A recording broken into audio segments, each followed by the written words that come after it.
The stars had long forgotten Earth. For over 5 centuries, no one in the known galaxy had spoken the name Terra without confusion. It was a dead system, scorched in the ancient wars. Humanity had disappeared into myth, a race of violent apes who never made it past their own self-destruction. That's what they all believed, what they needed to believe. I didn't. I was born on a mining moon orbiting Uther Prime, a pit planet owned by the Acri Dominion, one of 1,000 backwater rocks chewed up for resources where humans weren't citizens. They were inventory. I was 11 when the Overseer's guards took my father, said he stole rations. They beat him in front of us and dragged him off. We never saw him again. That's when I knew what it meant to be human in this galaxy. We were the forgotten, the broken, the sold, and silenced. Until yesterday, until the sky cracked open and the warship fell through. It didn't look like anything the galaxy had ever seen. No sleek curved lines like the vile cruisers, no bioluminescent wings like the Zathari ships, no organic bonecraft like the Carhill fleets. This thing was black, matte black like a coffin soaked in oil, rectangular, brutal, angry. It didn't glide, it loomed, and it didn't come to negotiate. The war had been brewing for years. Of course, the high seats of the Galactic Council were bloated with power, empires rising and falling, crushing smaller species under tariffs, military occupations, and mass relocations. There were whispers of rebellion from the scattered colonies. Smugglers spoke of a hidden fleet, but nothing ever came of it. Until yesterday, I was working in the reactor pit, half-starved and soaked in coolant when the alarm started. Red, blaring pulses. Unheard of. RE installations never raised alarms for slaves. We weren't worth saving. Then the entire complex shook. Not trembled. Shook like a god punched the planet's crust. I thought it was an earthquake until I climbed the outer shaft and saw the sky. The clouds had turned black, not from smoke, but from shadow. The warship was hovering just outside orbit, silent, waiting. The orbital defenses fired first, as they always do. It didn't matter. Their beams splashed against its hull like water on steel. It didn't even shield, just took it. Then it replied, one shot, a single beam of white light, thin as a whisper, and the station exploded. Not in flames. It just ceased, disintegrated, dust, and silence. The warship descended.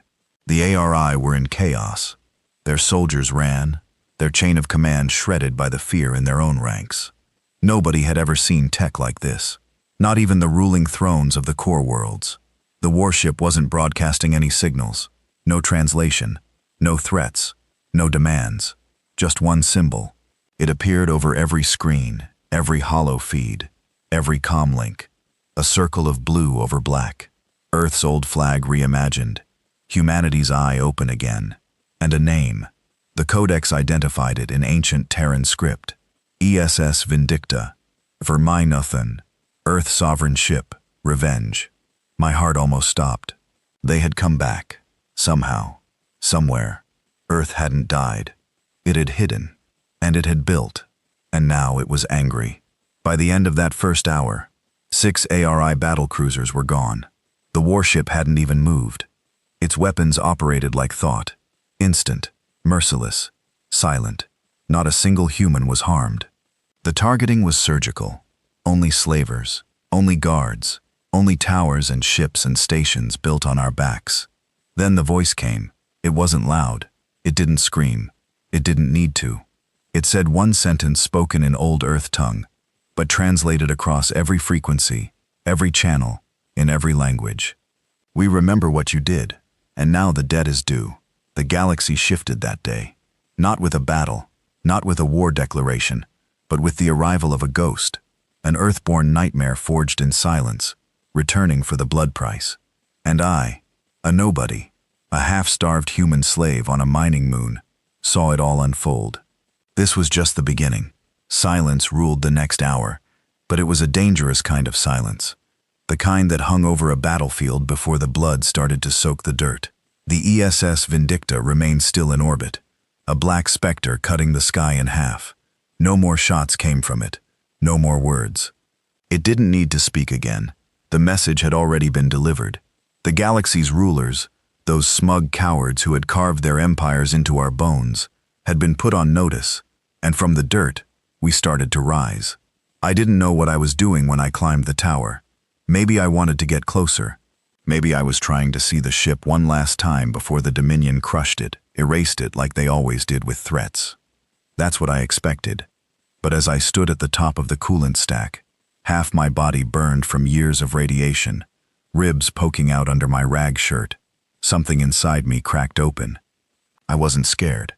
I was alive. More alive than I had ever been. Every part of me had learned how to keep my head down, how to keep breathing, how to survive. But this was different. That ship, whatever it was, didn't ask permission, didn't plead for mercy, didn't come begging for recognition from the council like so many other species had. No, it came with purpose, and we were its purpose. Below me, the facility stirred like an anthill kicked in half. ARI guards barked orders, dragging weapons from storage. Enforcer mechs booted up. Defense drones zipped overhead. Too late to have any effect. Panic had taken the command structure. Nobody was listening to anyone. That's when the second signal came. It didn't come from the ship this time. It came from the planet. Our planet. My chest clenched as my slate buzzed. My personal calm. Something I'd kept hidden for years.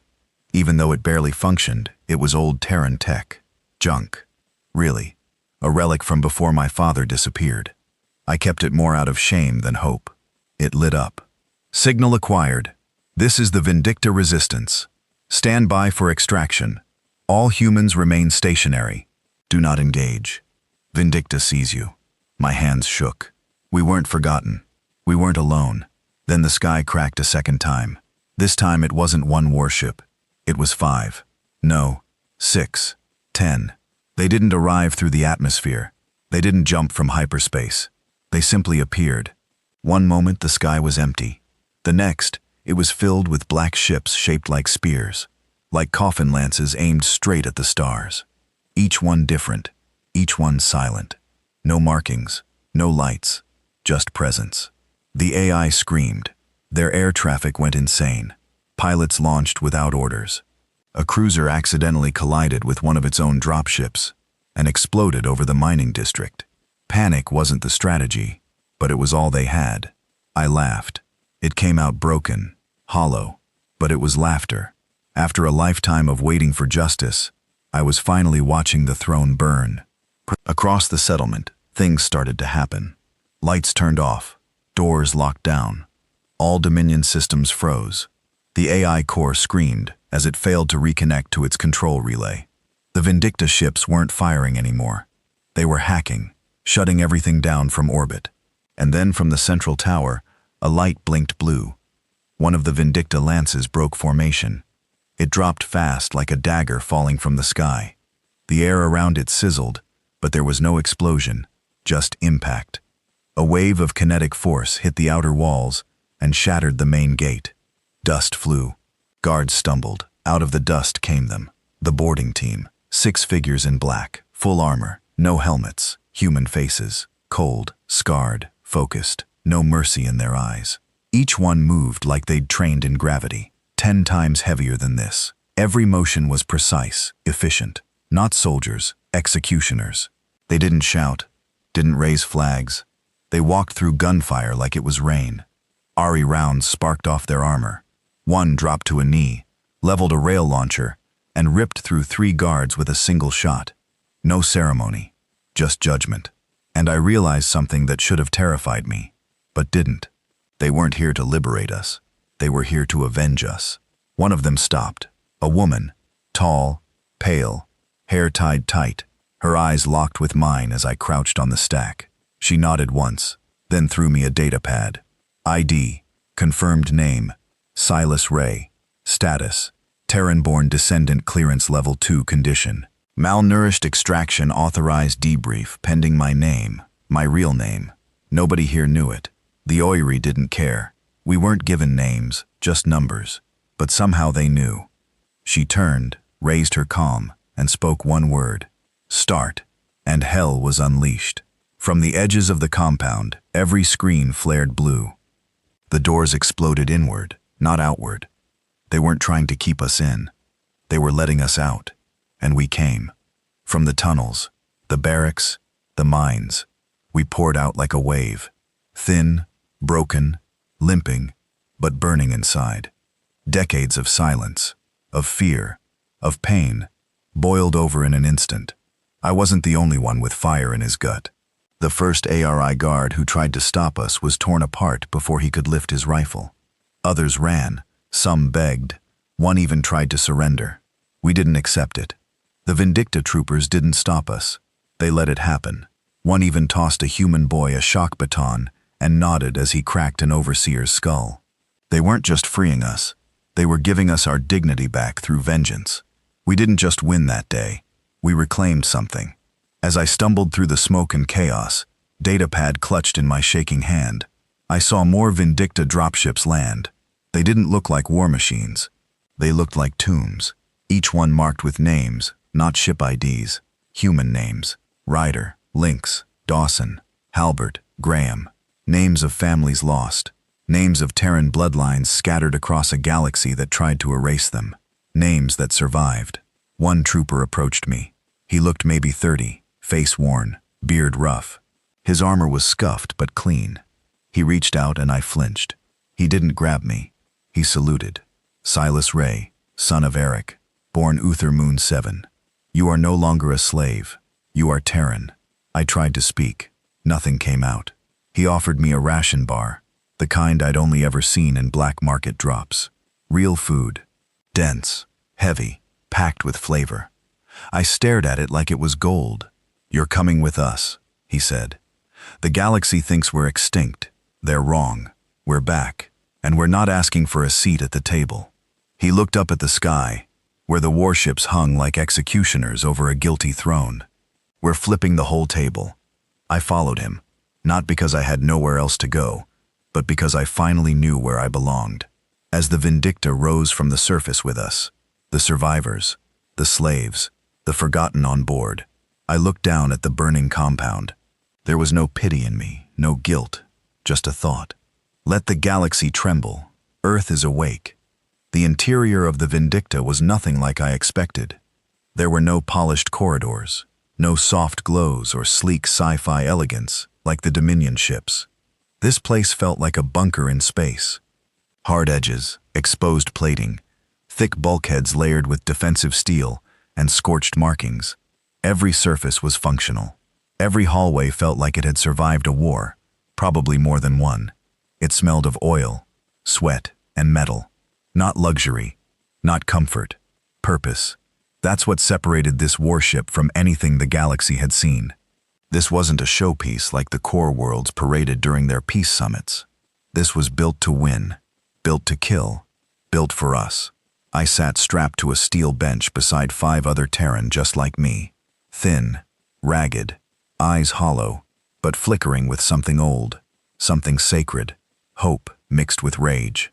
The man across from me kept staring at the rifle slung on the wall behind the trooper, not because he wanted to take it, because he couldn't believe it was there.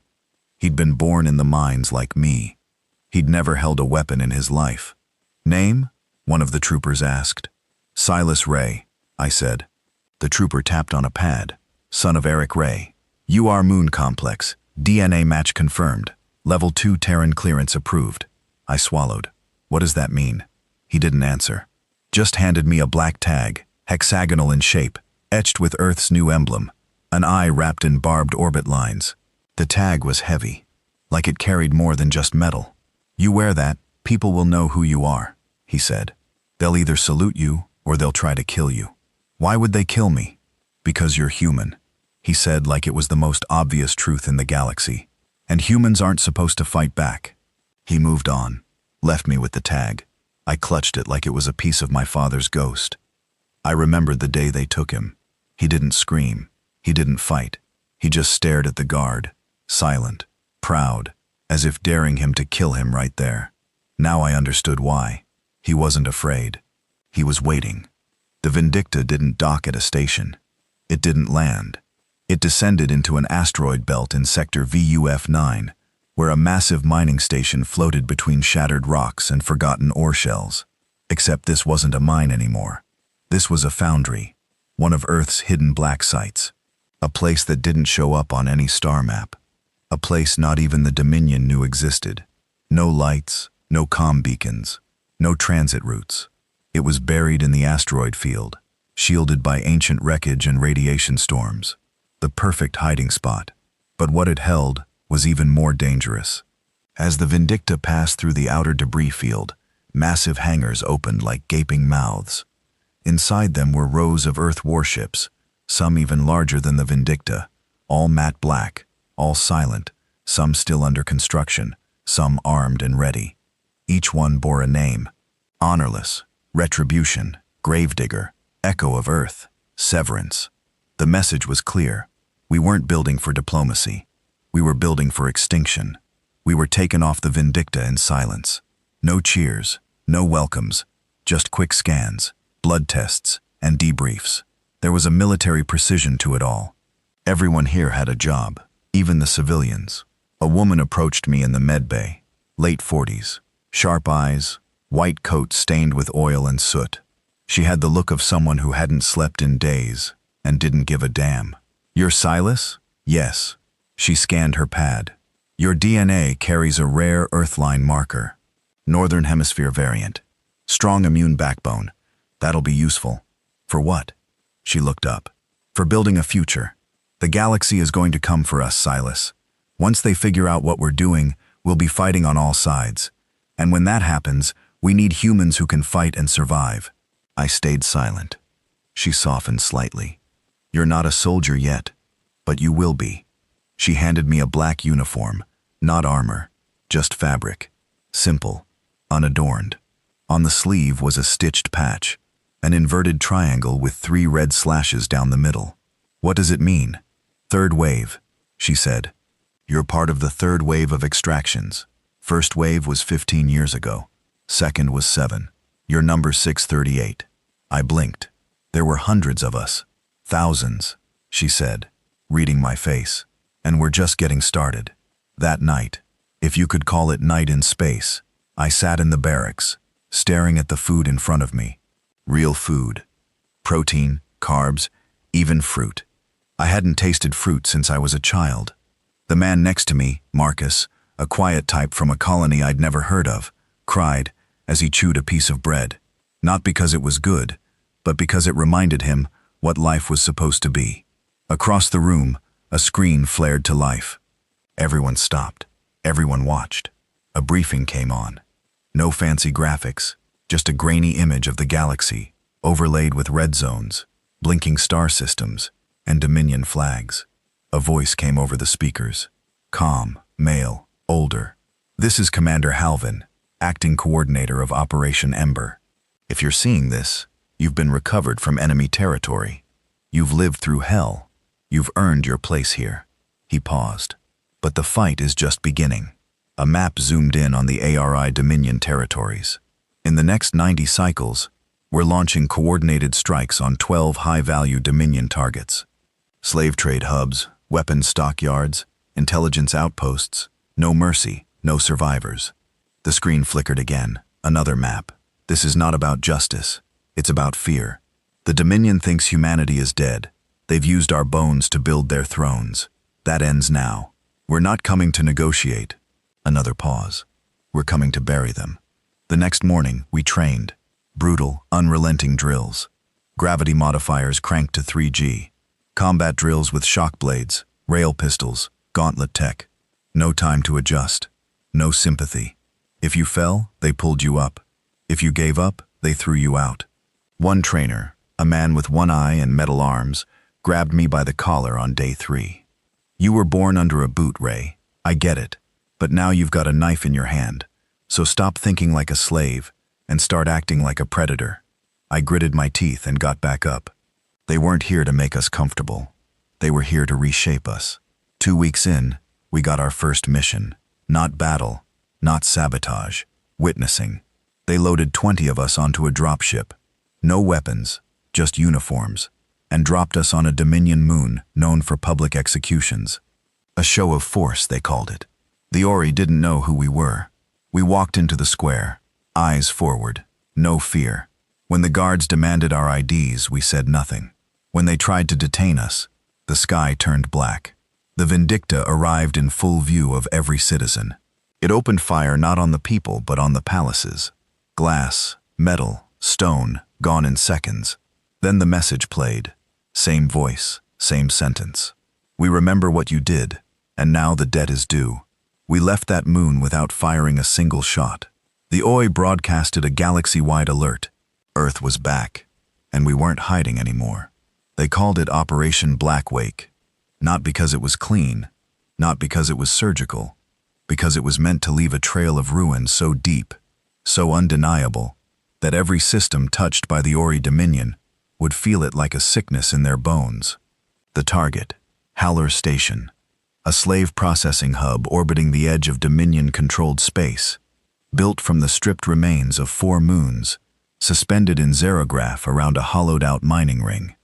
Haller wasn't just a station.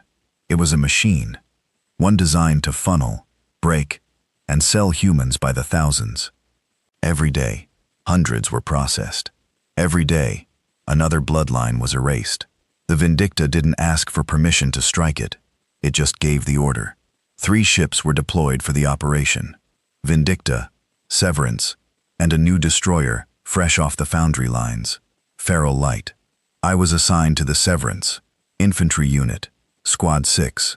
No rank yet, just a patch on my arm and a rifle in my hand that felt like it weighed more than the life I'd lived up to now. Our commander was a man named Thorn. No first name, just Thorn. He didn't smile, didn't shout, just moved, like someone who'd killed for a living and learned how to breathe through guilt. He stood in front of us in the briefing chamber. The lights dimmed. Holograms of Halcor spun in red light above the table. Docks, towers, gravity rings, slave pods, estimated defenses, 4,000 troops, 60 automated cannons, 3 Dominion command ships stationed nearby. We don't take prisoners, Thorn said, tapping his finger on the image. They don't take ours. You don't stop moving. You don't talk unless it's a kill call. You see a collar, you break it. You see a chain, you burn it. You see one of our people, you bring them home. No one questioned him. No one needed to. We had waited our whole lives for this. The drop was fast. Too fast. The Severance's launch tubes were silent until ignition. No countdown. No warning. Just the locking sound of your pod slamming shut. And then darkness. We fell through space in single-man pods, each a metal spear, carrying a fury most of us had never felt before. My stomach twisted. My palms dripped sweat inside my gloves. The voice in my head, the old voice, the one that had kept me alive in the mines, whispered that this was a mistake, that we weren't ready, that this was suicide. Then I remembered the branding iron they used on my uncle, the one that seared numbers into his neck, until he forgot how to speak. That voice inside me, I crushed it. The moment my pod hit the outer ring of Halcor, I moved, armor locked, visor down, breathing shallow. The interior of the station was chaos. Alarm klaxons screamed. Dominion guards ran like rats through metal corridors, shouting into comms that no longer connected to anything. Our ships had jammed all signals. Squad 6 regrouped fast. Thorn led from the front. His rifle didn't fire bursts. It roared. A Dominion officer came around the corner, barking orders into a useless data pad. Thorn didn't hesitate. 1 round, head gone, clean. We pushed into the first containment wing. The doors were coded, encrypted. Didn't matter. Thorn slapped a black charge on the panel, stepped back, and let it blow. The walls trembled. Smoke billowed. Inside were dozens of cells. Each one had 2 things, a slave and a number. I'll never forget the way they looked at us. Not with hope, not at first, with fear. We didn't look like saviors. We looked like another faction come to claim them. Then I stepped forward and said the words we'd been trained to use. Earth sees you. They froze. A woman in the first cell, older, ragged, eyes sunken, but still sharp, stood slowly. Say it again, she whispered. Earth sees you, I said. She dropped to her knees, hands over her face. Not crying, just breathing, like she'd been holding her breath for 20 years. We cleared the wing in 7 minutes. No Dominion troops survived. No alarms worked. Every prisoner was tagged, scanned, and routed to the evac corridor. The Severance's med teams were already descending. Not a single human was left behind.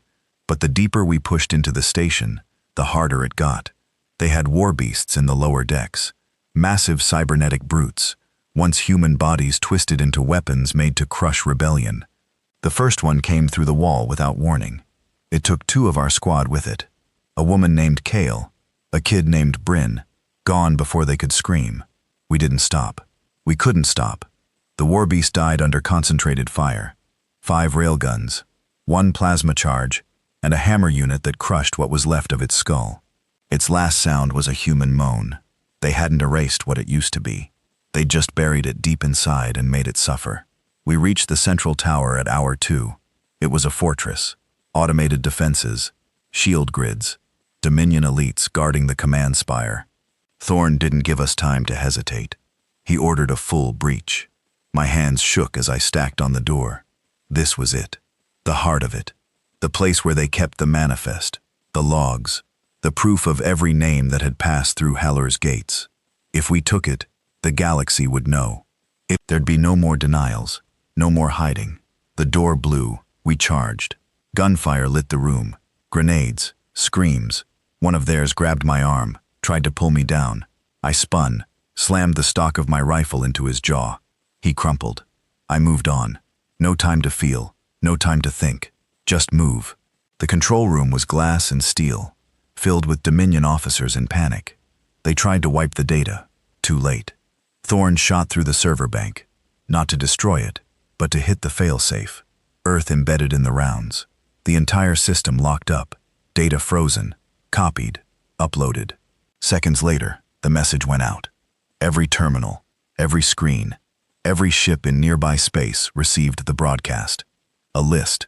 Hundreds of thousands of names, dates, transactions, sale records, execution orders, all real. The Dominion could no longer pretend, and the galaxy watched in horror. We didn't state to gloat. Earth doesn't do victory speeches. We extracted with our wounded, our dead, and over 900 liberated humans.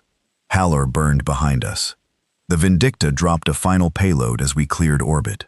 A compression bomb that folded the station in on itself. Not just a strike, a statement. From the ashes, a new message was transmitted. Same voice, cold, clear. Where you break us, we will rise. Where you sell us, we will return. For every Terran you've chained, we will chain 1,000 of you. The age of silence is over. We return to the foundry with the bodies of our fallen. No speeches, no applause, just names etched into steel. Kale, Bryn, Amos, Garrick. They weren't heroes. They were ours.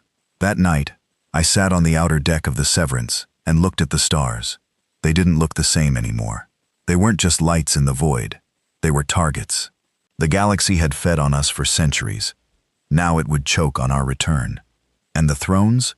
They hadn't even begun to understand the storm coming for them. By the 3rd solar cycle after Haller Station fell, the galaxy had officially begun to unravel. It didn't happen in one big announcement. There was no grand declaration. It started with whispers, transmissions cut mid-sentence, emergency lockdowns on fringe colonies, strange black warships sighted near Dominion borders. The interstellar news network spun it hard, calling it terrorist interference or false flag incursions. But the galaxy wasn't stupid. We hadn't just struck Halcor. We dismantled it. And the proof, the manifests, the names, the faces of the enslaved had gone viral in hours. The upper houses of the council tried to censor it, but Earth's tech wasn't bound by their filters. We'd grown too far, too deep, too angry to be silenced again. The systems that once cheered the Dominion's order now trembled behind closed borders, and deep in the core worlds, the thrones started to panic. The core was never meant to be touched. 12 elite civilizations, untouchable by design. Their fleets made up 80% of the galaxy's military power. Their currencies ran the trade networks. Their laws shaped the rest of the systems. And all of it sat behind a curtain of diplomatic immunity, wealth, and brute technological superiority. Earth had once begged for access. Now we were rewriting the rules. After Halor, meetings began behind closed doors. The Cathari Senate was the first to speak publicly. Their leader, an insectoid creature with 6 eyes and a voice like scraping steel, issued a warning across the galactic net. The rumors of a human resurgence are exaggerated. Isolated terror, a resurgence of primitive anger. They will be crushed. The next day, the Cathari shipyard in orbit around Vantal exploded without warning. Over 20,000 personnel vaporized in under 3 seconds. No claim, no message, no warhead detected. Just a single symbol left behind on their communication grid. The Eye of Earth. Inside the Vindicta's war room, the map of the galaxy was shifting. Lines moved. Red zones flickered. Blockades collapsed. But Commander Halvin's face remained unreadable as ever. His eyes traced each system like a chessboard. And we were the pieces. "You think they're scared now?" I asked him one evening after briefings. He didn't turn, just kept staring at the glowing hologram. "They're terrified," he said. "But scared animals don't run, they bite." He tapped one of the flashing systems. "Sector Lion 8, the Dominion's about to counterstrike. How do you know?" "Because I would." He was right. Less than 72 hours later, the retaliation began. It wasn't on a base. It wasn't even on a known human asset. It was on a refugee convoy. 5 ships that had just escaped from the slaver pits on Kordash headed for Earth-controlled space, unarmed, medical class, registered neutral. The Dominion intercepted them at the edge of the Varn Belt. Didn't even bother boarding. They erased them from existence. All 5 ships, no warnings, no comms, no hesitation. Over 1,300 civilians, mostly women and children, gone in seconds. And then, just to rub salt in what they thought was a wound, they sent us the feed. They wanted to provoke us, to goat us into something reckless. They didn't realize what they'd done. They hadn't wounded us. They'd unleashed us. Commander Halvin called for an emergency assembly. Every major warship in Earth's Black Fleet was represented. Vindicta, Severance, Feral Light, Gravedigger, dozens of others. Each ship captain stood silent around the war room table as Halvin played the feed. We watched it, all of it. He made sure we did. And when it ended, there was no weeping. There was only stillness. Then Halvin spoke. "We have never fired on a core world. That changes now." Gasps even among the hardened captains. One spoke up. A broad, scarred woman with a limp from a wound she never fixed. "They'll retaliate with everything. We hit a core. We start a war we can't stop." Halvin nodded. "Then we don't stop." The target was chosen in silence. Ivent Prime, Jewel of the Thorn Circle. Not because it was strategic, because it was sacred to them. A city world, home to the elite of the Dominion, the bureaucrats and financiers who had feasted off humanity's bones. The place where trade routes were set, slave quotas calculated, and resource theft signed off in opulent towers by creatures who never left the comfort of their atmospheric gardens. We would show them what comfort costs. The operation had no name. It didn't need one. We didn't invade. We didn't broadcast. We didn't fire first. The Vindicta simply appeared in low orbit. Ivent's defense systems activated instantly. Tens of thousands of drone fighters, laser arrays, orbital shields powered by planetary cores. Enough to destroy a standard fleet in under 2 minutes. We didn't bring a standard fleet. We brought hell. The Vindicta alone disabled the defense net with a waveform disruptor. We'd spent years studying their tech, their signal coding. Now we used it against them. Their own weapons shut down before they even finished warming up. The sky turned black with Vindicta dropships. We didn't land in the military zones. We landed in the gardens, the towers, the private estates of the Dominion elite. What followed wasn't a battle. It was a reckoning. I led my squad into the heart of their cultural district. We passed statues built with stolen wealth, museums curated from plundered civilizations, tapestries woven from the silk of extinct species. And at the center of it all, a gallery of human bones, real labeled, displayed as primitive evolutionary relics. I stared at a jawbone marked Specimen 32, Earth Origin, and felt something in me break. We didn't burn the building. We sent the feed to every planet in the system. Then we marked the building with Earth's Eye and let it stand. Not as a relic, as a warning.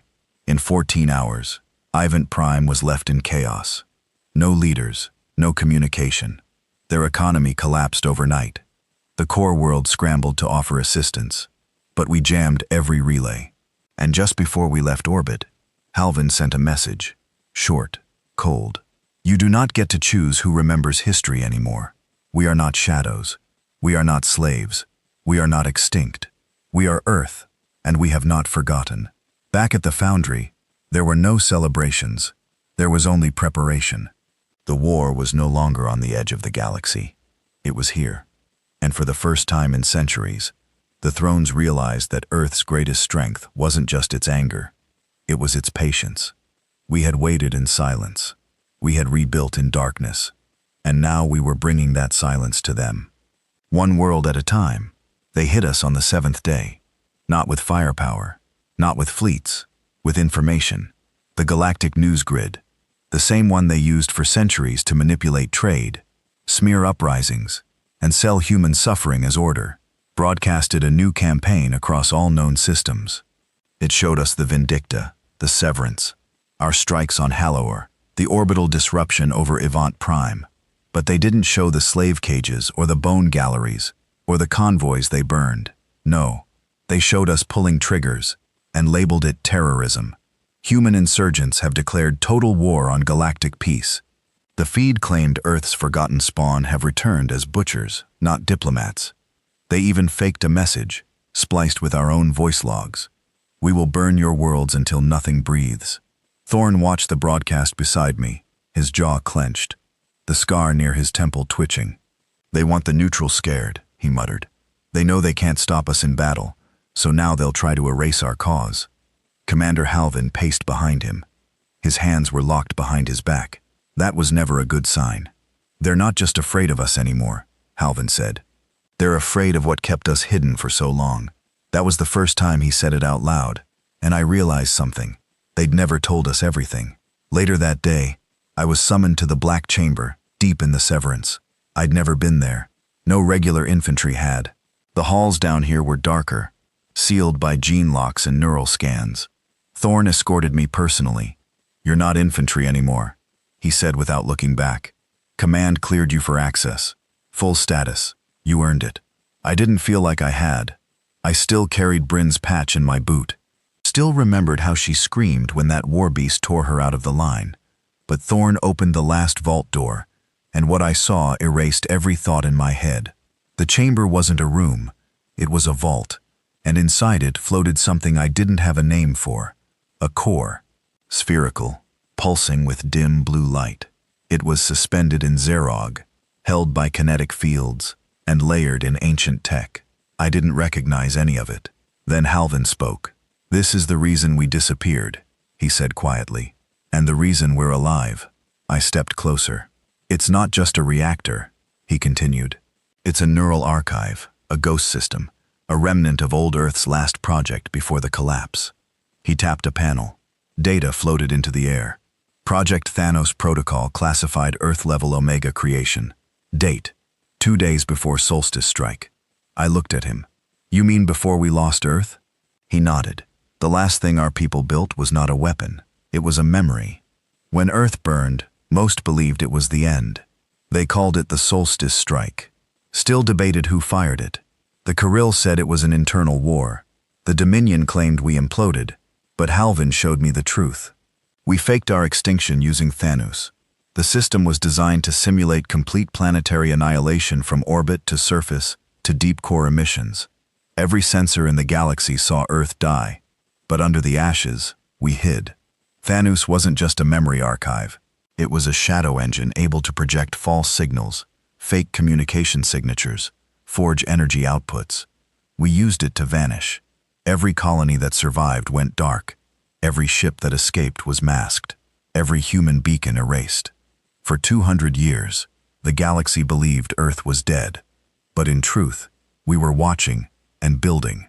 And now, Thanos was online again. The same day, Dominion High Command issued a bounty on every human with a verified blood marker. They called us galactic contaminants, offered currency, land, and citizenship in the core for anyone who turned us in. Even if we were born after the collapse, even if we were children, It worked. In the neutral worlds, civilians started panicking. Old allies began distancing themselves.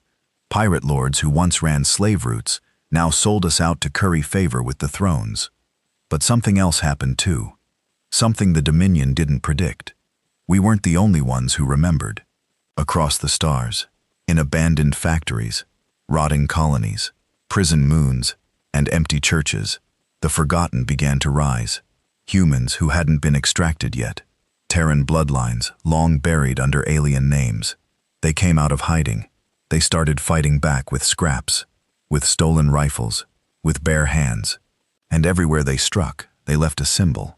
Not a flag, not a creed, just the eye of Earth, scratched into walls, painted in blood, burned into stone.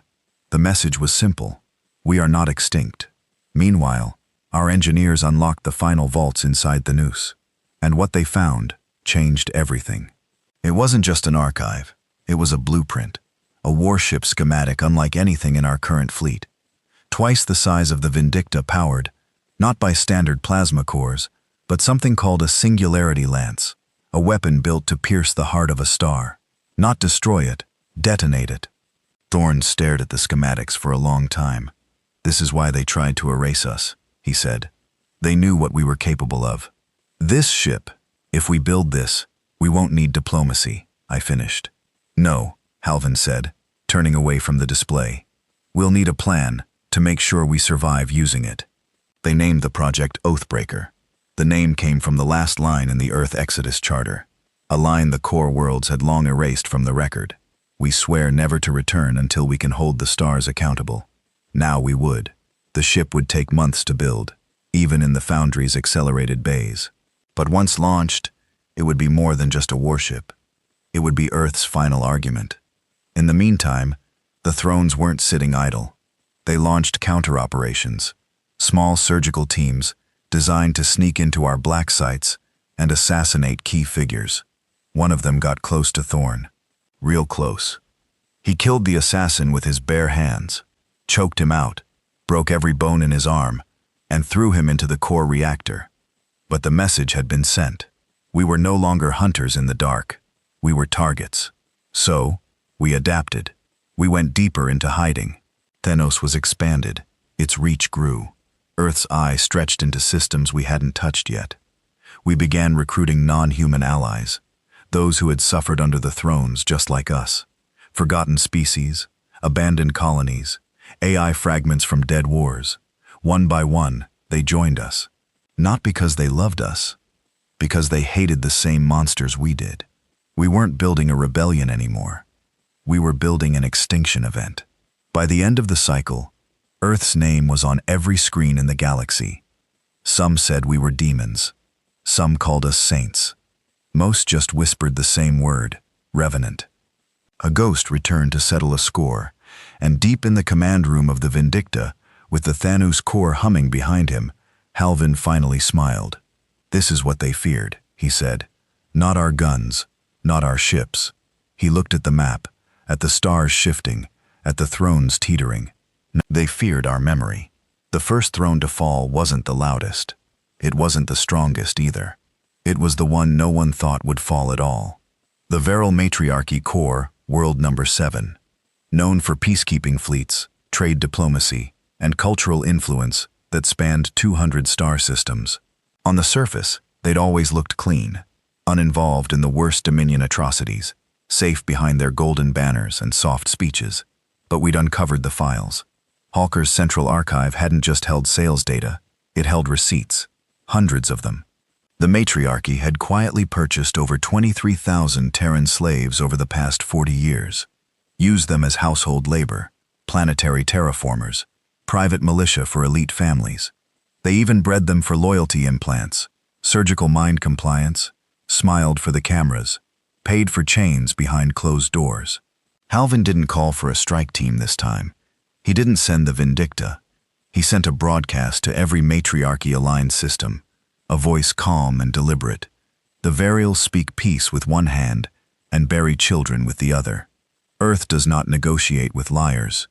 Then came the evidence. Names, contracts, images, implants, death reports. One video showed a young Terran girl, barely 10, digging trenches on a matriarchy pleasure moon, while two noble women sipped wine and laughed in the background. The message ended with one line stamped with Earth's eye: "Return them, or we will return them to you in pieces." The matriarchy denied everything, screamed fabrication, claimed Dominion interference, swore the evidence was faked. But the damage was done. Their own outer colonies revolted within hours. 10 governors declared independence. Virile military transports were shot down by their own people. One fleet commander, a woman named Railway Vex, turned her entire battle group around mid-flight and broadcast a single sentence to every system: "Earth is right." While the virile crumbled from within, Earth began its first multi-front strike. This time, there was no illusion of subtlety. We hit 3 systems at once. Kranos 4, a military shipyard pumping out Dominion gunships used in slave patrols. Veltra Hollow, a neutral trade port serving as a silent funnel for black market slave movement. Core Prime, a Dominion fortress planet built on the bones of Earth's oldest colony. It wasn't just about strategy. It was about message. Nowhere was safe. I led the Veltra operation, not because I was the most experienced, but because Veltra had once been my father's last known stop. According to Thanos archives, he'd been processed through the Hollow 19 years ago, sold off from there to unknown buyers. I never found out where he went after, but I would burn the place anyway. We dropped fast. No warning, no chatter, no threats. We moved through the port like knives. Veltra was technically neutral, meaning the core pretended it wasn't part of their system, while still using it for slave logistics. That made it worse than the Dominion. The guards weren't soldiers. They were freelancers, hired security, bounty hunters, ex-pirates. They thought we'd show mercy. We didn't. The first strike team took the control tower, cut power to every dock. The second team moved through the cargo sectors, found over 400 Terrans in shipping crates, packed like animals, barely breathing. One of them was pregnant. Her arms were broken. Her name was Ara. She still saluted me when we opened the crate. Didn't ask for help, asked for a rifle. We gave her one. By the 3rd hour, Veltra Hollow was under our control. We broadcasted the footage, the crates, the buyers. One transmission in particular hit hard. A Zolturi merchant we caught trying to smuggle 5 kids off the station in cryopods. We forced him to confess live. He cried, blamed cultural misunderstanding, said they weren't slaves, just servants awaiting integration. Then Halvin's voice cut in. "Tell them the price." The merchant stuttered. "To 10 credits each." Halvin didn't reply. He just nodded, and the Zoltari's skull exploded from the charge we'd wired to the back of his neck. Live, unedited. Let the galaxy see what 10 credits bought. Meanwhile, Kranos 4's shipyard was reduced to orbiting slag. We hadn't even landed troops. The Gravedigger deployed a planetary disruptor, a weapon designed not to explode, but to implode.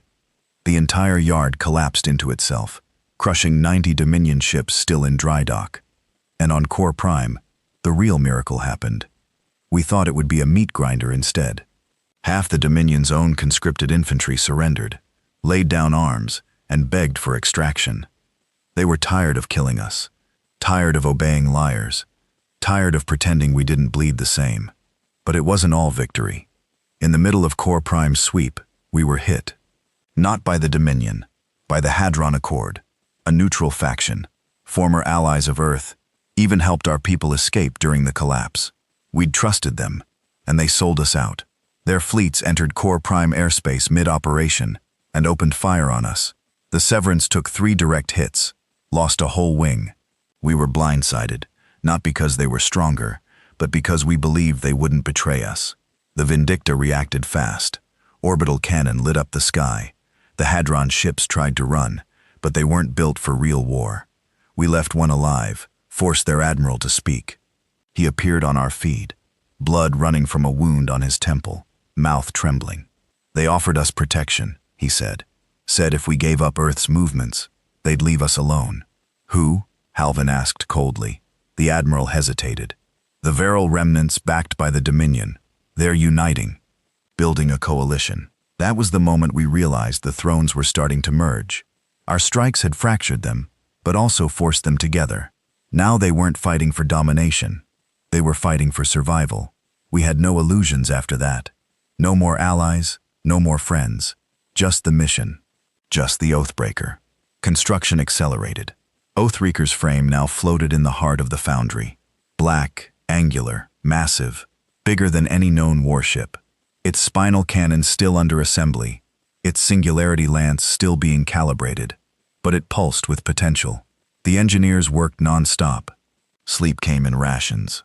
Fuel was blood.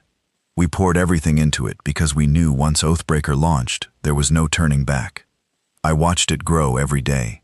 Remembered my father's hands, calloused and cracked from hauling rock and soldering broken gear in the mining camps. He would have been proud. He wouldn't have needed to see it fire just to know it existed.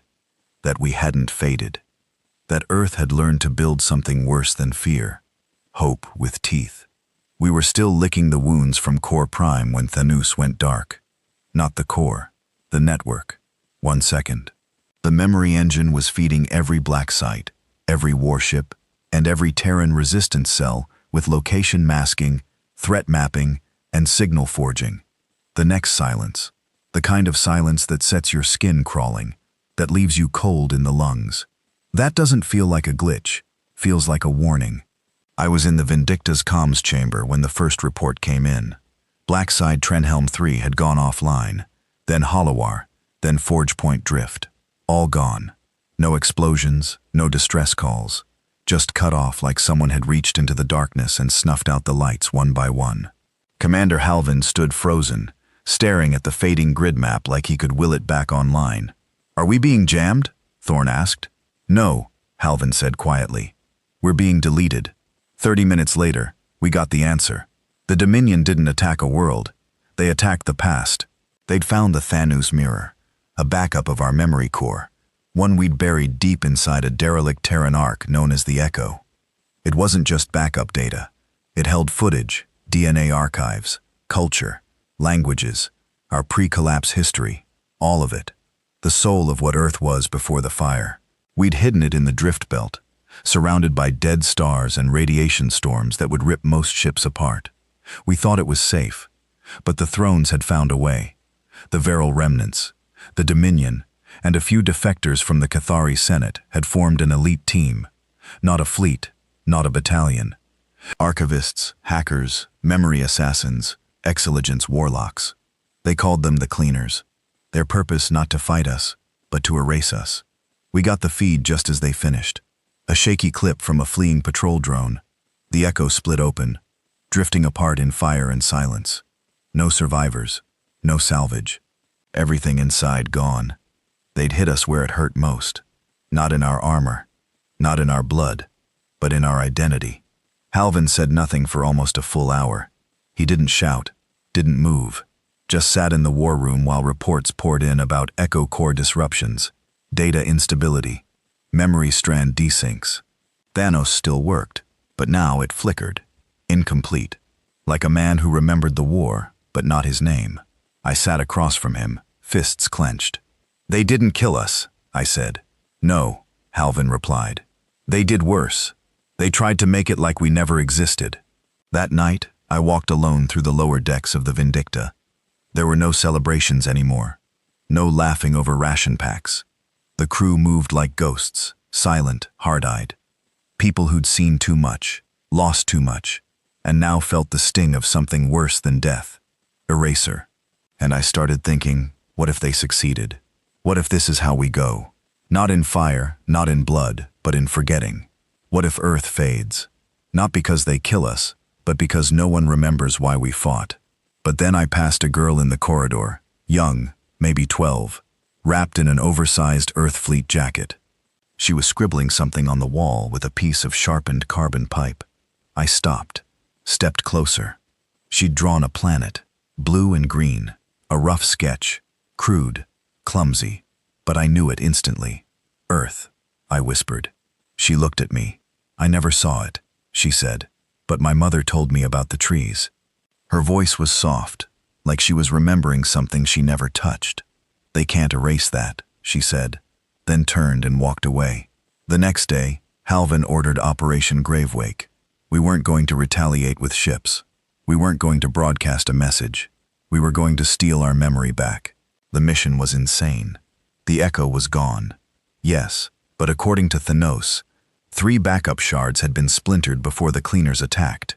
Not data cores, not hard drives, but people.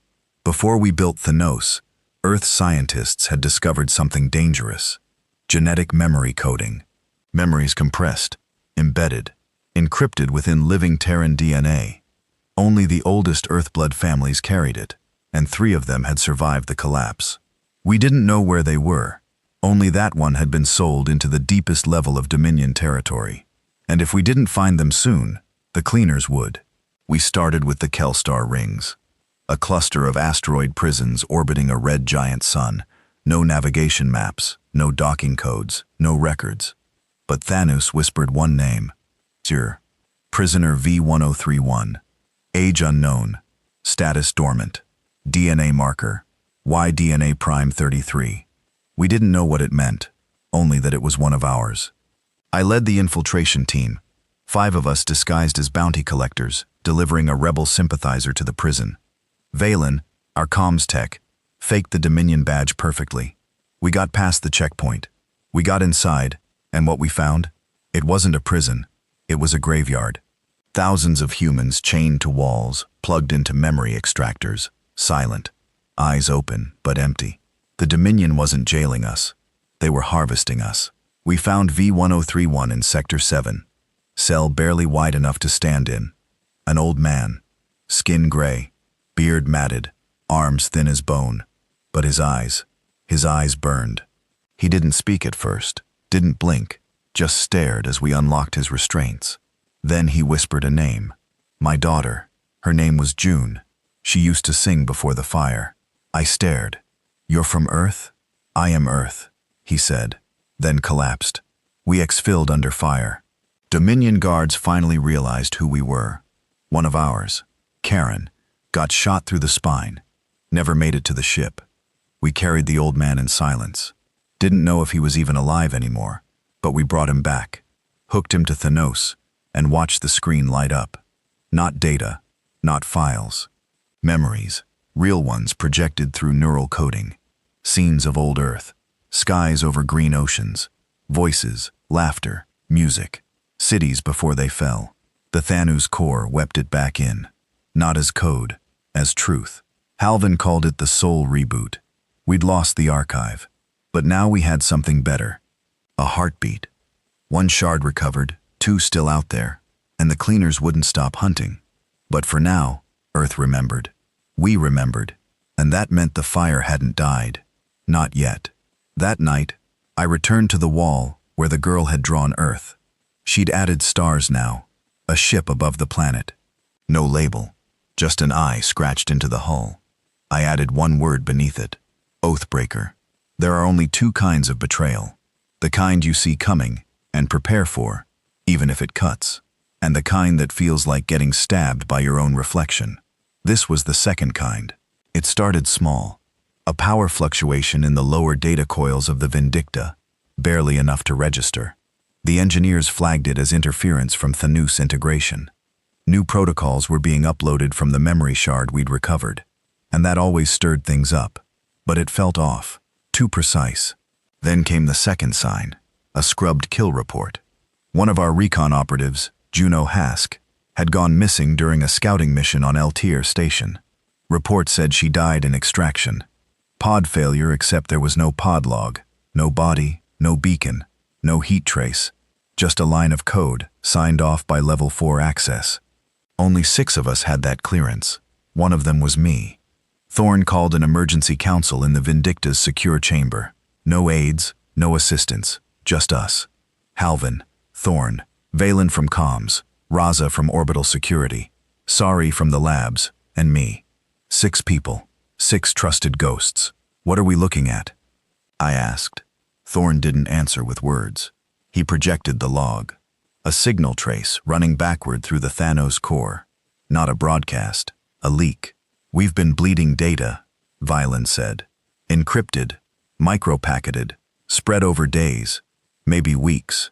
To who? Thorn pointed to a star cluster beyond our current ops reach. The Concordia system, Dominion-aligned, supposedly neutral, full of retired officers and non-combat analysts. I felt my throat tighten. That wasn't a leak. That was espionage. And not just any kind. Internal. Halvin stood still for a long time. Then he spoke in a voice that didn't even sound like him. "I've seen this before," he said. "During the Exodus, when the world burned, and we thought we were alone, someone always lit a signal fire from within." Sari narrowed her eyes. "You think it's one of us?" "I know it is," Halvin said. "They didn't find the echo by chance. They were told where to look. That changed everything. A war from the outside you could face, but a war inside your own skin. It made every word taste like poison. We locked down all high-clearance systems. No comms, no logs, no exit permissions. A full black freeze on the fleet. But it was already too late.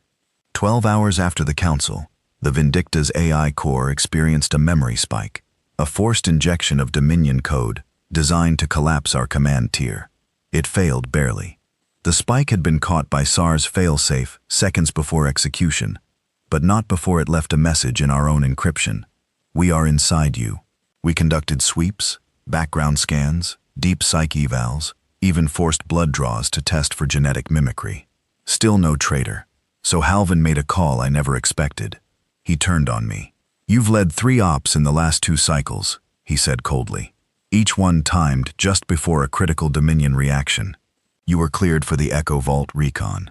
You accessed Thenus with admin override." My blood ran cold. I stood. "This is a mistake." "Is it?"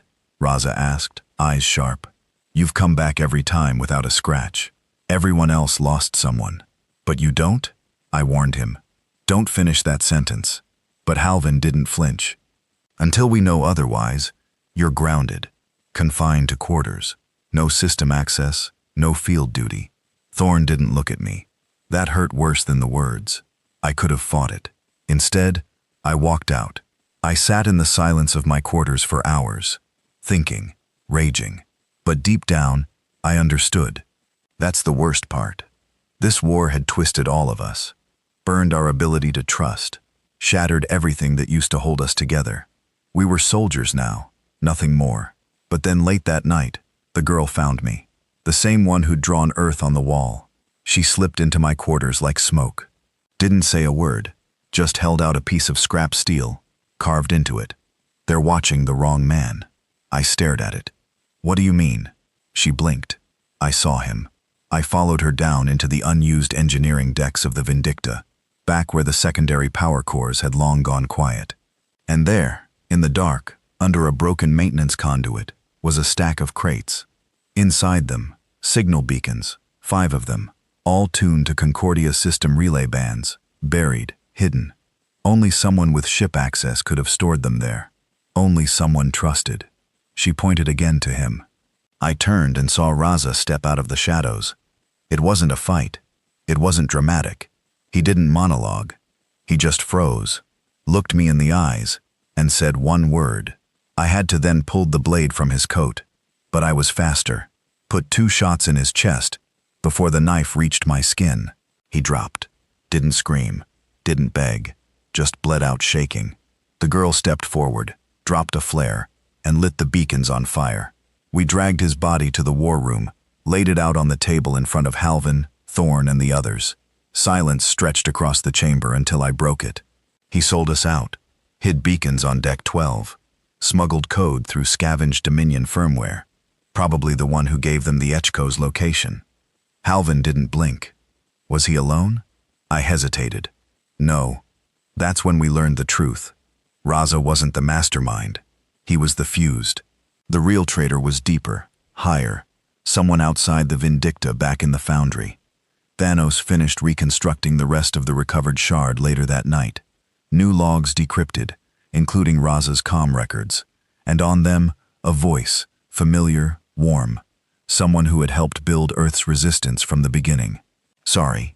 She'd used her lab clearance to embed a rootkit into the Thanos core. A delay switch meant to activate after Oathbreaker launched. Not destroy it. Hijack it for the thrones. No. Worse. For herself. Halvan played the final decrypted message for us all to hear. We've been pawns long enough. Earth is broken. The galaxy is broken. Let's rebuild it properly. For those of us with the strength to lead. No more history. No more pain. Just order. I'll be on Oathbreaker when it wakes. And I'll make it mine. We locked down the foundry. Mobilized every unit we had. But by the time our strike teams reached the lab towers, she was gone. Fled in a stealth craft 2 hours earlier. Destination unknown. She hadn't defected. She was building her own future. And she wanted to use Earth's deadliest weapon to do it. The traitor wasn't just inside our fleet. She was about to command our final vengeance. And if we didn't stop her, the galaxy wouldn't burn. It would submit. Warships don't launch in silence. Not the real ones. Not monsters like Oathreaker. When it rose from the dark hangar beneath the Foundar's central core, the metal moaned, groaned like something ancient and angry, waking from a grave it never asked to be buried in. Every warning light across the fleet flared at once. From the Vindicta's command deck, I watched the sky split open. The Oathbreaker wasn't just big. It was a horizon, a jagged mass of black armor miles long, shaped like a blade meant to cut stars open. Its spinal singularity lance still untested, still half-coiled, but glowing with a kind of hunger that wasn't natural, and it wasn't answering hails. Sari's got full control. Thorn growled beside me, fists clenched behind his back. She bypassed every failsafe. She was building override protocols from day one. How? I asked. She helped design Thanos, Villain said grimly from her terminal. She wrote half its skeleton code. When the Oathbreaker synced with it, she used a ghost ID embedded in the memory shard. So we hadn't just handed her the ship, we'd gift-wrapped it. Halvan didn't shout. He stood at the command table, jaw tight, eyes burning, calculating. Every screen around him showed different views of Oathbreaker climbing toward orbit, its engines carving streaks through the black, like a planet tearing free from gravity itself. She's not running, he said at last. She's positioning for what? I asked. For a message. He was right. 10 minutes later, it came. Every ship, every comms channel, every station, still under Earth resistance control. SAR's voice, confident, clear, calm. This is not mutiny. This is ascension. The galaxy is broken. It has been broken for centuries. Earth doesn't need revenge. It needs rebirth. And I will build it. You can follow me, or you can be erased. But make no mistake, this is not a request. Then the feed cut just like that. We tried to intercept her trajectory. Too late. Oathbreaker jumped. Not through standard hyperspace lanes. It used the singularity lance in a way we hadn't anticipated. It bent the fabric of space itself, slicing a hole straight through reality, and vanished into it like a god swallowing a map. Not just fast, untraceable. She's going to hit the thrones, Villain said later, pacing the war room. But not like we planned. She won't level them. She'll enslave them. She's not interested in conquest, I added. She wants to replace them. She's become what we were built to destroy, Halvan said, his voice hollow. And she's doing it with our finest weapon. We scrambled everything. The Vindicta, Severance, Feral Light, and 4 other flagships jumped in formation, aiming for sectors she might hit next. We had no guarantees, no beacon, no tracker. We only had guesses. But deep down, I knew where she was going. She would strike where fear lived loudest, where the thrones huddled behind their last fortresses, praying to old power and fragile pride. She would hit Thauron, the core world fortress moon, where the Dominion's new coalition command had gathered. A place packed with their top admirals, AI warlords, elite strategists, the throne of thrones. She wouldn't burn it. She'd offer them a deal. Kneel and live under her earth, or die. We arrived at Thauron's edge 3 hours later. Too late. The sky was already burning. The Oathbreaker didn't fire its main lance. It didn't have to. It deployed subconstructs, modular drones the size of smaller ships, each armed with seismic disruptors, targeted EMPs, and gravity collapsers. They weren't destroying military zones. They were carving the city. Surgical, terrifying, leaving key facilities intact, but removing resistance like scraping mold off of fruit. Dominion ships tried to fight back. They disappeared before their weapons finished charging. Gone, folded in on themselves by mass manipulation fields. I stood on the Vindicta's bridge and watched the Oathbreaker drift above it all, untouched like a judge floating above a courtroom, waiting to issue sentence. And then the throne surrendered just like that, their signals flooded open, unconditional, complete. A coalition of cowards kneeling before the monster we built. The Dominion, the Cathari remnants, Verl's exiled aristocracy, all of them bent the knee, and sorry, she didn't gloat. She didn't speak to us at all. She just accepted, then turned Oathbreaker toward the next system. She's not going to stop, I said. No, Halvin agreed. She thinks she's saving us. Thorn stepped forward. We built the Oathbreaker with a failsafe. Physical, not digital. Halvin nodded. The core, I said. The Lance ignition circuit manual override. Thorn looked at me. You've been in every system. You know her mind. If anyone can predict her next step, it's you. My throat tightened. You want me to board her? You'll have one shot. They prepped a stealth drop. Modified escape pod. EM silent, coated in sensor-dampening alloys, scavenged from the Foundry's earliest experiments. No weapons, no backup.